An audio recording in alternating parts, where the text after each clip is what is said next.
Hey everyone, it's Isaiah Houston from Ground Game YGO. YCS Indianapolis just happened this past weekend, and I want to give you the most bubblicious profile. Unfortunately, I got 33rd place with my Rescue Aids deck. I've been testing the deck for a while. I think the list is okay, it could be better. Something I decided to play last minute, and I'll get into it. I played 3 Nib, 3 Ash, 3 Veiler, 3 Book of Moon for the non-engine. I didn't play any Imperm. I mean, I didn't miss it, but the reason is because I wanted to play books at some capacity, and like having 6 spells in my deck, I thought felt weird because I wanted to set 4 with Turbulence, so I didn't want to draw like Book Imperm and I have to choose which one to set or to set 3. But you can probably choose to side either one. Imperm is definitely the strongest like card from like Veiler or these cards. And I still wanted some type of book in my deck in general, just for Pearly, for Caesar. And then book over Eclipse only because if you do the 1 card play where you have Turbulence, Hydrant, you don't want to Eclipse because then you have like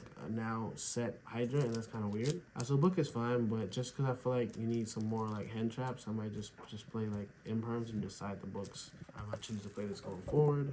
There's 42 cards. There's a lot of ways people like theorize about the deck. I definitely think over 40 is correct. I just play 42. 42 cards being like 2 pots. I'll probably bump it to 3 only because like post side, you want to see like the unfair like cards, but 2 was fine. I side these out every time I'm going second against some matchups, not all. But like in the combo matchups where I just need to see like a hand trap. Also side out these 2 against some decks, like the wanted package. And I played 2 Witch. A lot of people play 3, a lot of people play 1. Still got to test a little bit more just to see if I want to do 1 Witch, 2 Witch. But I knew a lot of people were main decking Crow, so I definitely wanted to have that second Witch. I never got my Witches Crowed at all, so it's kind of whatever. And then I played 1 Engine, 1 Impulse. Whenever I drew these cards, they were good, but whenever I didn't see them, I was fine. I didn't want to play any more, any less. Having 1 Searchable Engine is really good. The normal summon effect is really strong as well. 2 Turbulence, 2 Preventer, 3 Airlifter, 3 Hydrant. I didn't do any like tuner shenanigans. Maybe I'll test some more of that stuff, but I just played like utility. I thought it was fine. I never really needed the Omni Negate because of like certain cards that I play in my side deck. I played the 1 Pot of Ramen. It's an FTK if you go second in the mirror. You can't target anything. It's good into tiers. Like they have to like crime this or total negate this. If you don't like the weird 1-of spot, you can kind of like cut it for like another non-engine or something. The 1 Rona and then the engine requirement cards.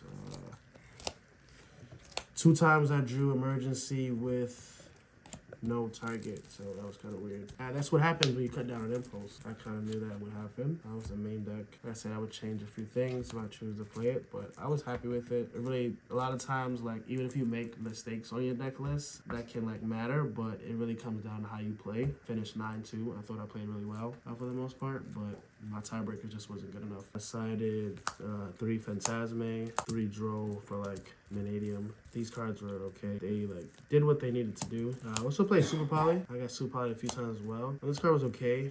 It wasn't as good as I thought it would be. I think hand traps are just better. But I'll have to think about what I want that to be. Duster. I didn't really respect macro decks. Like if I was the unfortunate person to play against Runic Stun, then I guess I just have to take that loss. I also played Reinforce. I think this is a really good card. With 1 Airlifter, you go like +7 after they evenly you. 4,500 unaffected Turbulence. It's not mandatory to play, but I thought it's better than Judgment because I have to pay any life in time.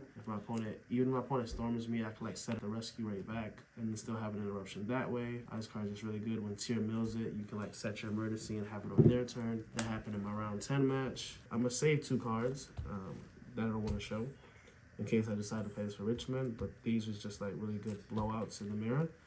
And then I played like, I don't have them on me, but I had like 2 Bestials. It's like Magnamut and Duelists. Probably should have just played Crow, it's been better, but I didn't play any Pearly, and then I didn't really need that for tier because like Nib is really insane against tier and like the books. So like if you Nib tier, they rarely could get to the toll play for 5.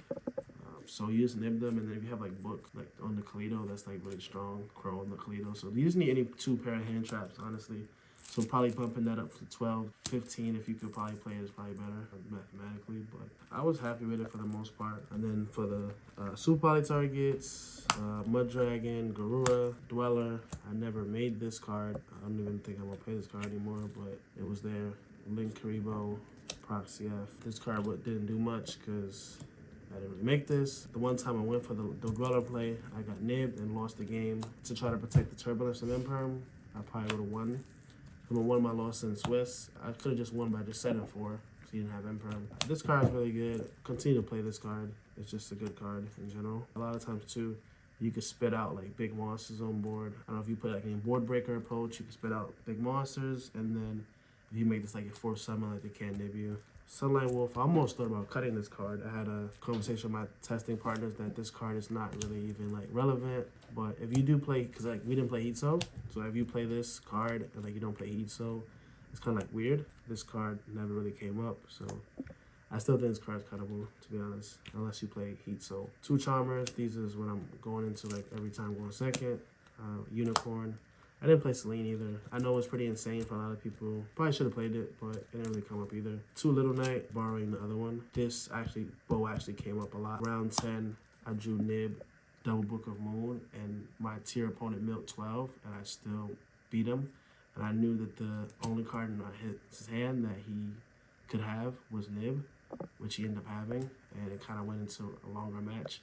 When I just would have made Bow, I just would have easily won the match that turn. So I definitely want to find room for Bow.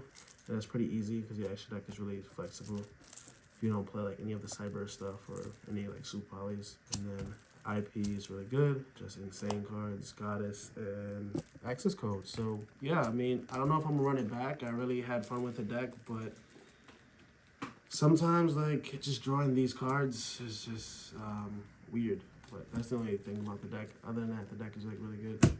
A shout out to Ground Game and Team Inspire, and you'll definitely see me in the future. See me at Richmond. Stand your ground.